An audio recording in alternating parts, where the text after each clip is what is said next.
오늘 본문 말씀 가운데 환난 중에서도 소망이라고 하는 제목으로 말씀을 나누고자 하는데, 성경은요, 환난 중에서도 성도들이 어떻게 살아야 할지를 말씀해 주고 있어요. 그러니까 하나님께서 이 세상에 환난이 있는 걸 아시는 거예요. 그 아시는 하나님께서 이 땅에 사는 성도들에게 소망을 가지고 살라고 말씀해 주고 있어요. 환난 가운데 어떤 마음을 가지고 살았는지를 말씀해 주고 계시단 말이죠. 그래서 신앙의 선배님들의 예를 통해 가지고 믿음을 가지고 이 환난을 이겨낸 것을 말씀해 주고 있어요. 그러니까 우리들이 성경을 읽고 성경 말씀을 접하면서 그러면서 우리도 환난을 당할 수 있어요. 인생 가운데 누구나 다 그런 환난 가운데 처할 수 있습니다. 그런데 이 대하는 태도가 다르단 말이죠. 믿음의 사람은 신앙의 선배님들이 이렇게 했으니까 그 믿음을 가지고 이겨내면 되겠다, 이런 답이 여기 성경 말씀에 있단 말이에요. 그러니까 오늘 그 답을 말씀해 주시는데, 사도 베드로와 사도 바울을 통해 가지고 이 환난을 이겨내는 힘만 있으면 평상시 잘 나갈 때야 괜찮잖아요. 근데 환난 때 이겨내는 지혜가 있을 때 결국은 좋을 때에도 교만하지 아니하고 겸손해서서 이 하나님의 뜻대로 바르게 살아갈 수 있단 말이죠. 주의 은혜 가운데 우리 서산제일감리교 성도들은 반드시 환난 때의 어려움을 믿음으로 이겨내시기를 간절히 축원합니다. 그래서 베드로전서 4장 14절에 보면 이런 말씀이 있어요. 사도 베드로가 이런 말씀하고 있습니다. 시작. 너희가 그리스도의 이름으로 치욕을 당하면 복이 있는 자로다. 영광의 영, 그 하나님의 영이 너희 위에 계심이라 그랬어요.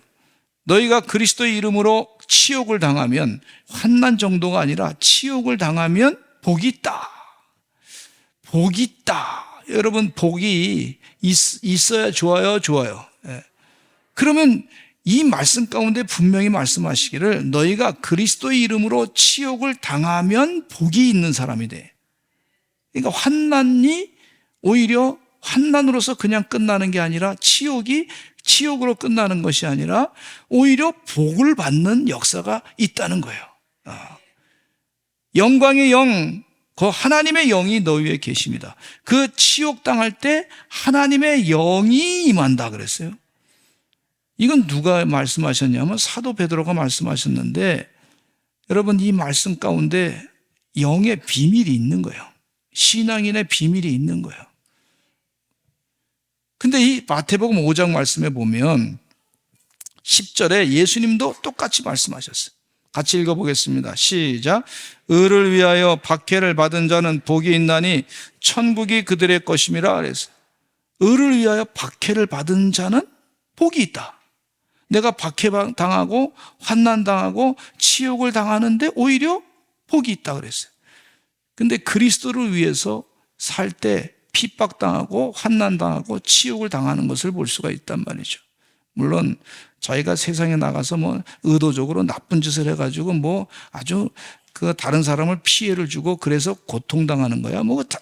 당연히 그건 자기가 당하는 거지만은, 그러나 예수 믿는다고 핍박당하고 치욕을 당하고 어려움을 당하고 고통을 당하고 주님을 생각하고 살다 보니까 그런 힘든 일을 겪었을 때 오히려 복이 있는 사람이다, 이렇게 가르쳐주고 있으니, 그러면 하나님께서 우리에게 이 세상이 지금 경제적으로 어렵다 그러는데 이 경제적인 어려움, 환난 가운데 하나님이 주시고자 하시는 복의 개념을 또 체험하는 그런 은혜의 계기가 될 줄로 믿습니다.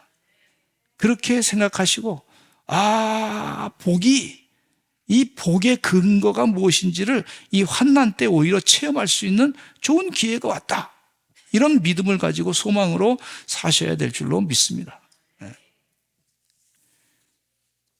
옛날에 IMF 터졌을 때 말이죠, 어떤 사람들은 다 무서워서 투자를 안 했는데 어떤 사람은 이게 기회다. 그 외국에 있는 돈 많은 사람들은요, 이 좋은 기업체를 말이야, 싼 값에 사자 해가지고 싼 값에 사가지고 그 좋은 기업체가 얼마 정도 지나고 난 다음에 보니까 엄청나게 재산을 많이 불렸어요. 그래서 느낌이 이게 돈 있는 사람은 돈을 버는구나 하는 생각을 그때 많이 생각했어요. 그러니까 제가 비유로 그렇게 말씀드린 건데, 이 환난을 당할 때 오히려 하나님의 복이 가까이 온 때가 되는구나, 이렇게 생각할 필요가 있는 줄로 믿습니다. 첫 번째, 이 환난 중에서 소망을 갖는 사람의 그 자세는요, 첫째, 두려워하지 말고 근심하지 말라 그랬어요. 우리 베드로전서 3장 13절로 15절 말씀을 보면 이런 말씀이 있습니다. 시작. 또 너희가 열심으로 선을 행하면 누가 너희를 행하리요? 그러나 의를 위하여 고난을 받으면 복 있는 자니, 그들이 두려워하는 것을 두려워하지 말며 근심하지 말고 너희 마음에 그리스도를 주로 삼아 거룩하게 하고, 너희 속에 있는 소망에 관한 이유를 묻는 자에게는 대답할 것을 항상 준비하되 온유와 두려움으로 하고 그랬어요. 여러분, 환난이 왜 없겠습니까? 이 사도 베드로가 알고 있으면서 그러면서 하시는 말씀이 두려워하지 말고 근심하지 말라 그랬어. 오히려 그러니까 두려울 일이 있을 수 있다는 얘기예요. 베드로가 두려워할 경우가 있었는데, 이 예수님께서 십자가에 못 박혀 잡히시던 날 밤에 두려워가지고 예수님을 3번이나 부인했지 않습니까? 그 두려웠어요. 죽음에 대한 두려움이 있었어요. 그런데 부활하신 주님을 만나고 난 다음에, 부활 승천하신 주님을 만나고 난 다음에, 그리고 성령 충만 받은 다음에 두려움이 싹 사라져가지고 복음을 담대하게 증거할 수 있었던 것을 볼 수가 있어요. 사도 베드로는요, 두려운 마음이 사라졌어요. 그래서 근심하지 않는 그런 사람이 됐어요. 그러면서 사도 베드로는 복음을 열심히 증거하다가 감옥에 갇히게 됐는데, 하나님께서 천사를 보내가지고 그 천사로 말미암아 이 감옥에서부터 나오게 됐던 걸 볼 수가 있어요. 그러니까 이 체험했던 사도 베드로는요, 두려움이 없어졌어요. 죽음에 대한 공포도 사라졌어요. 두려워하지 말고 근심하지. 두려워할 체험을 했다면, 두려워했다가 나중에 보니까 예수님 때문에 자기가 두려움이 싹 사라졌어요. 우리도 그런 체험의 삶이 되시기를 간절히 축원합니다. 이 환난할 때 예수님이 계시니, 예수님과 함께 동행하니 예수님께서 나에게 승리를 주실 줄로 믿습니다. 그렇게 사시면서 두려워하지 마시고 근심하지 마시기를 간절히 축원합니다. 코바디스라고 하는 영화가 있는데, 지금도 그 코바디스의 영화 가운데 마지막 장면에 예수 믿는 사람들이 초대교회 때 많이 순교를 당했습니다. 로마 사람들이, 예수 믿는 사람들이 로마에 불을 질렀다 그래가지고, 다 사실은 로마를 불질른 건 로마 황제 네로가 불질렀는데 핍박은 기독교인들이 당하고 있는 것을 볼 수가 있어요. 그 얼굴하게 핍박당하고 고난당하고 그랬을 때 기독교인들이 원형 경기장에서 이렇게 광장에 있을 때 사자밥이 곧 될 텐데, 그런데 그곳에서 예수 믿는 사람들이 하나님께 찬양했어요. 찬송을 불렀습니다.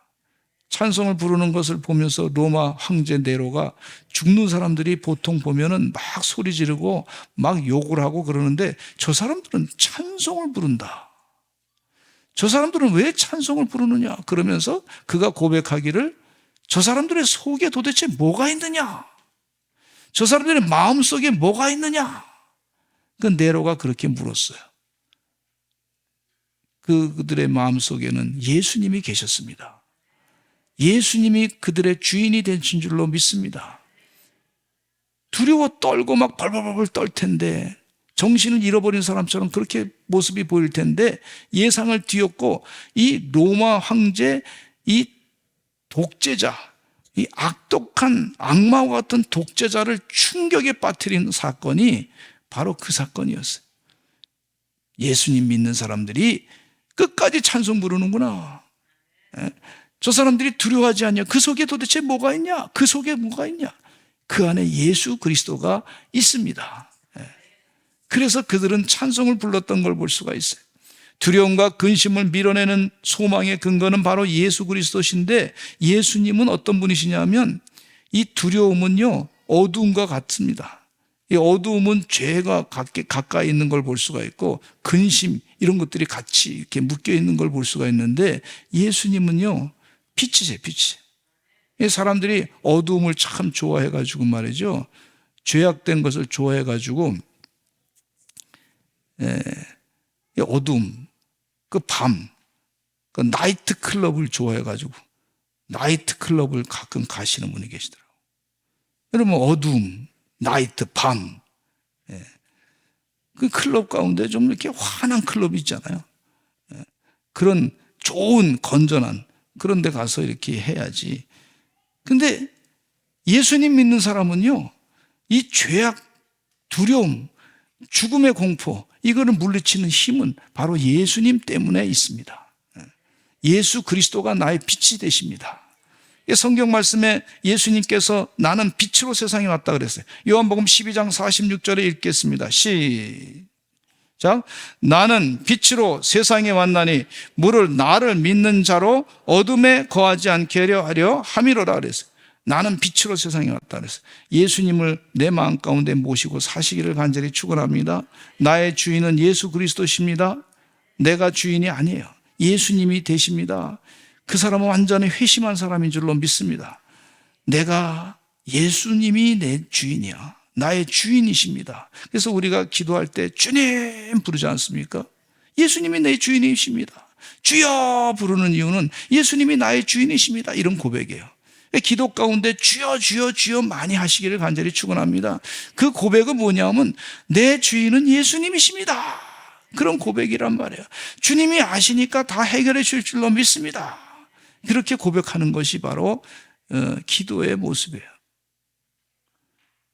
근데 나는 빛으로 왔다. 빛은요, 어떤 분이 천국에 갔는데 해와 달이 필요 없잖아요. 해와 달이 왜 필요 없냐면 예수님이 빛이시니까, 하나님이 빛이 되니까. 그러니까 하나님과 같이 사는데 뭐 해 달이 필요 없어. 우리 주님이 빛 되시니까 거기 환하다고 그렇게 말씀하시더라고요.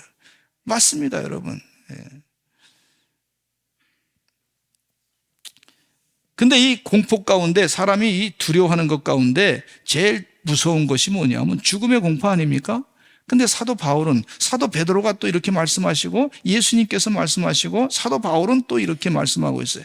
고린도전서 15장 말씀해 보니까 죽음에 대한 공포를 이겨내는 메시지를 부활장에서 말씀해 주고 있는데, 이 부활의 소망을 가지고 말씀하고 계신 걸 볼 수가 있어요. 우리가 죽어서 육신의 장막을 벗었으면 끝나는 것이 아니라 부활의 모습으로 영원히 사는 줄로 믿습니다.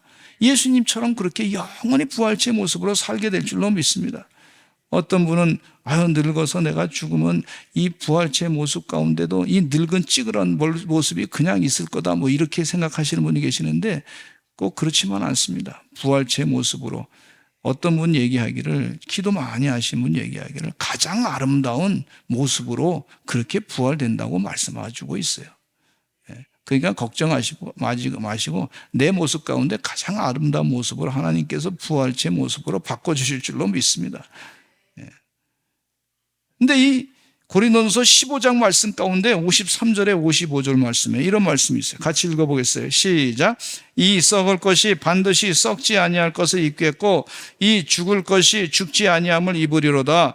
이 썩을 것이 썩지 아니함을 입고 이 죽을 것이 죽지 아니함을 입을 때에는 사망을 삼키고 이기리라고 기록된 말씀이 이루어지리라. 사망아, 너의 승리가 어디 있느냐? 사망아, 내가 쏘는 것이 어디 있느냐? 그랬어요. 이 사망하고 전쟁을 선포해요. 우리 사랑하는 성도님들도 사망하고 전쟁을 선포하시길 바랍니다. 우리 장수님이 누구시냐면 예수님이세요.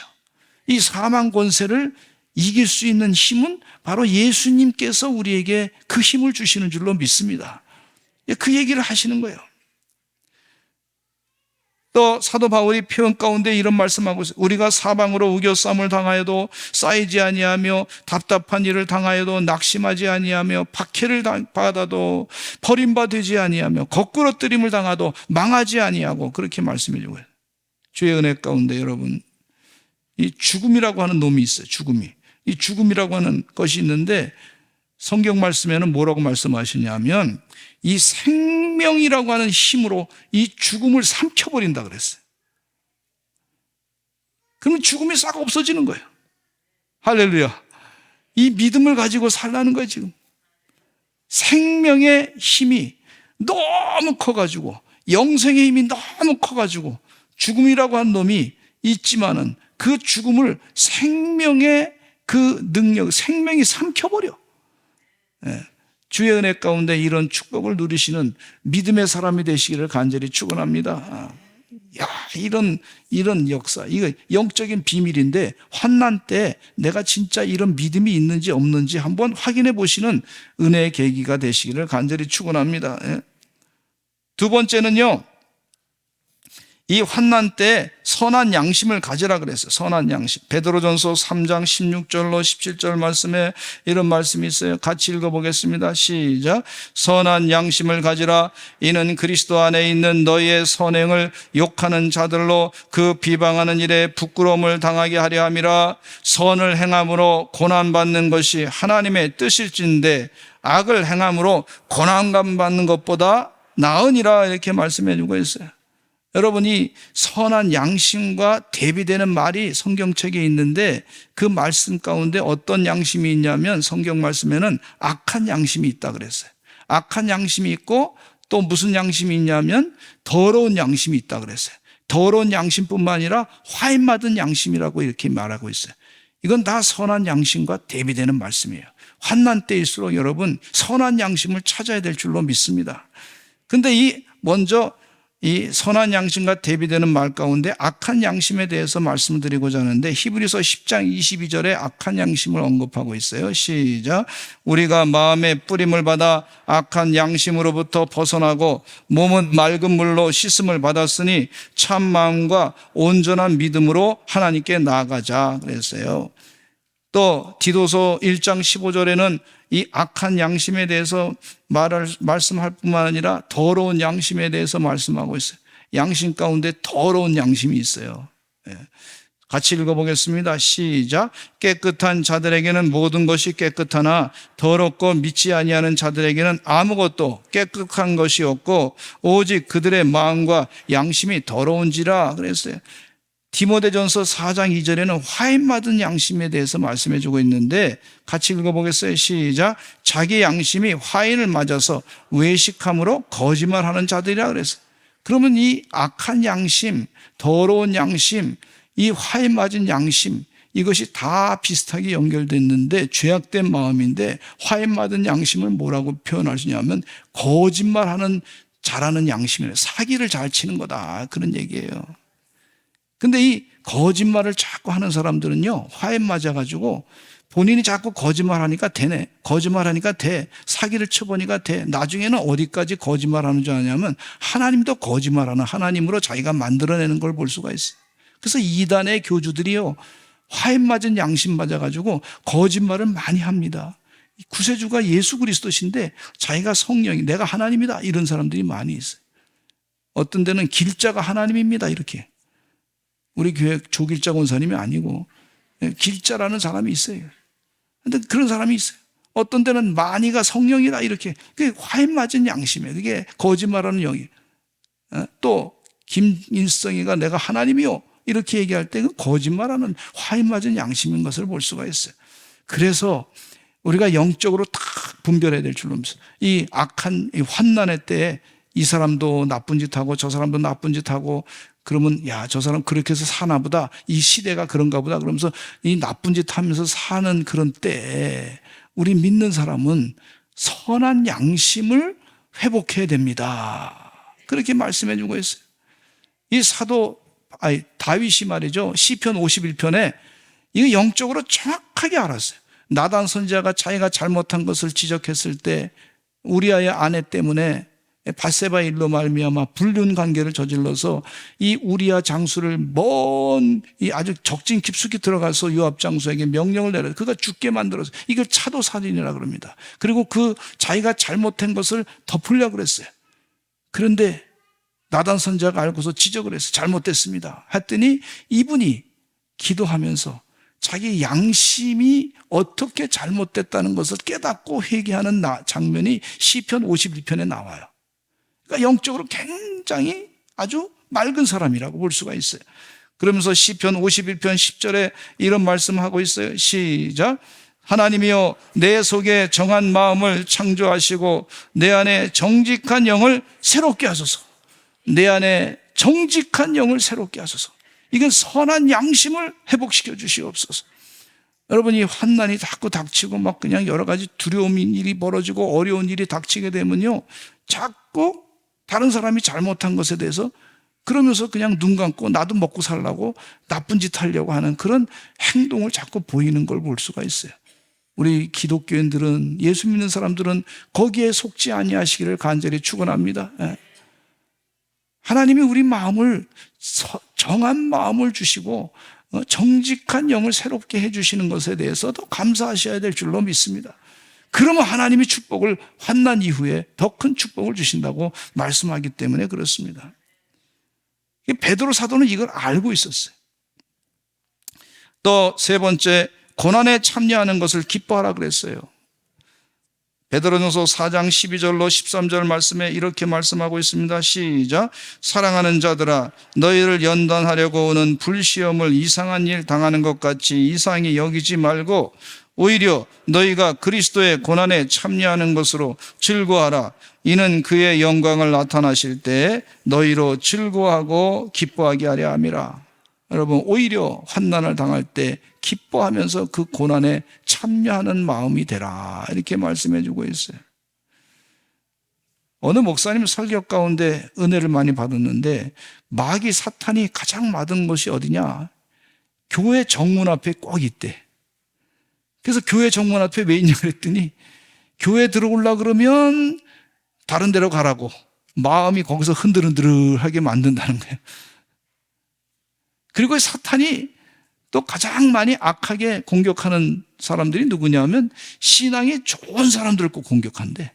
욥이라고 하는 사람이 구약에 아주 동방의 의인이었는데 시험을 많이 받았잖아요. 그러나 그걸 다 믿음으로 이겨냈던 걸 볼 수가 있어요. 또 예수님도 마귀에게 시험을 당했어요. 그러니까 마귀 사탄이요, 시험할 때 믿음 좋은 사람에게 특별히 약점을 공격을 꼭 하는 걸 볼 수가 있어요. 그러니까 예측을 하시기를 간절히 바랍니다. 내가 믿음이 좋으니까 내가 복받을 것을 마귀가 시기해가지고 나를 시험 들게 하고 공격하는구나, 예측하시기를 간절히 축원합니다. 우리 약점이 있잖아요. 남자분도 약점, 여자분도 약점, 또 어떤 분은 뭐 돈의 약점, 어떤 분은 뭐 또 관계의 약점, 이런 약점이 있는데 마귀가 꼭 그 약점을 가지고 공격을 쳐요. 그럴 때 믿음으로 이겨내라는 하나님의 계시가 말씀 가운데 있는 줄로 믿습니다.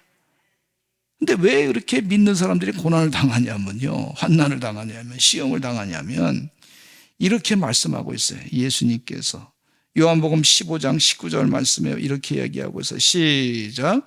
너희가 세상에 속하였으면 세상이 자기의 것을 사랑하실 것이나 너희는 세상에 속한 자가 아니요 내가 너희를 세상에서 택하였기 때문에 세상이 너희를 미워하느니라. 마귀 사탄이 미워할 것을 아시면서 말씀까지 하고 있어요. 그러니까 믿음 좋은 사람한테 마귀가 더 공격을 합니다. 그러나 헤쳐나갈 수 있는 믿음, 그 힘을 하나님께서 우리에게 주시는 줄로 믿습니다. 너에게 감당할 시험 외에는 주님께서 주시지 않는다 그랬으니까 믿음을 가지고 시험을 이겨내시는 하나님의 종들이 다 되실 줄로 믿습니다. 너희가 그리스도의 이름으로 치욕을 당하면 복 있는 사람이라 그랬어요. 영광의 영고 하나님의 영이 너희 위에 계심이다 그랬어요. 제가 군대 갔을 때 20대 때, 지금 뭐 군대 생활이 제가 볼 때는 좀 피크닉 같은 생활이에요. 우리 권사님하고 한참 얘기하면서 무슨 소풍 간 것 같다 그러겠는데, 군대 있을 때 아주 좀 힘들었지만 처음에 군대 갔더니 말이죠, 부참이 담배 피라 그래서 안 피겠습니다, 나 예수 믿는 사람 했더니 엎드려 뻗쳐놓고 또 때리더라고. 또 술을 마시라 해서 안 마시겠다 그랬더니 또 엎드려 뻗쳐놓고 이놈 자식이 군대 명령인데 말도 안 한다고 또 때리더라고. 그래서 억울해서 뭐 그런가 보다 하고 기도하고 그랬더니 나중에 하나님이 도와주셔가지고 내무반에서 점호할 때 부대장님이 내 이름을 딱 부르더니 뭐라 그러냐면 한 번에 끝내주더라고. 뭐라 그러냐면 기도하시오. 내무반을 위해서 기도하시오. 그러더라고. 그 2등병이 와가지고 짝대기 하나가 기도하시오. 그래서 옳다거나 됐다 싶어가지고 말이죠. 하여튼 소리 질러가면서 기도를 엄청 했어요. 그랬더니 주변에 있는 선임들이 말이죠. 부대장님이 예수 믿는 사람이니까 쟤 잘못 건드렸다가 우리가 나만하지 않는다. 그러면서 저를 그냥 슬금슬금 피하더라고.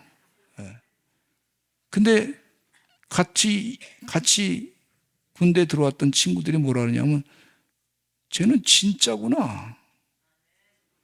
쟤는 예수 믿는 진짜구나 이러더라고. 오히려 제가 영광을 받게 됐어요. 주님 때문에. 근데 좀 부끄러운 일이었지만 제가 같이 훈련받던 사람 가운데 어느 신학교에서 온 친구가 있었어. 근데 가만히 보니까 이 신학교를 들어갔는데 군대에 들어가기 전에 좀 나쁜 짓을 한 것 같아. 그래가지고 어디 의무대에 가가지고 자꾸 주사를 맞더라고.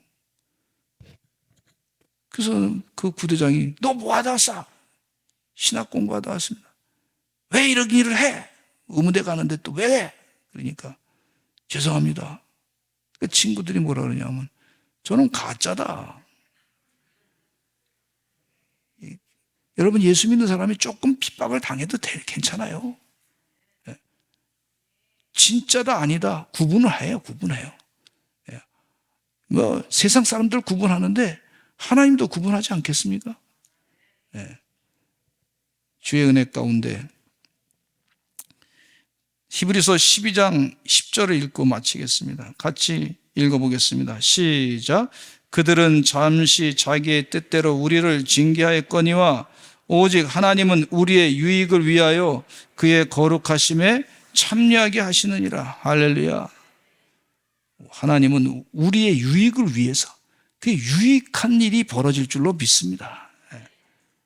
주의 은혜 가운데 그의 거룩하심에 참여하게 하신다 그랬으니 믿음을 가지고 하나님의 뜻대로만 살아가시는 우리 귀한 주의 종들 다 되시기를 간절히 축원합니다.